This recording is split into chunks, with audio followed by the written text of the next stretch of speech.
Pemirsa, tersangka MM melalui kuasa hukumnya sore tadi mengajukan gugatan pra-peradilan ke Pengadilan Negeri Denpasar terkait penetapannya sebagai tersangka pembunuhan Angelin.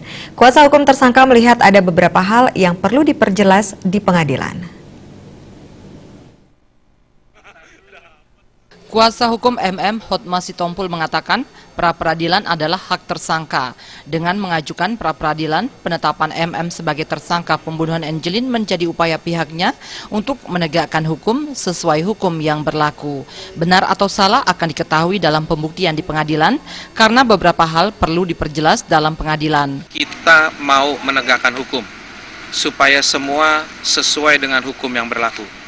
Ya, kalau Anda tanya mana yang belum benar, mana yang salah, nantilah kita buktikan di pengadilan.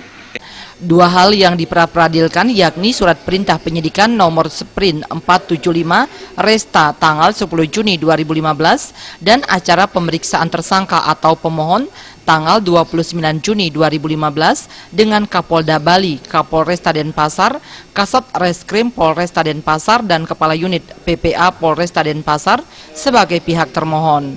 Rai Suantara dan Juliana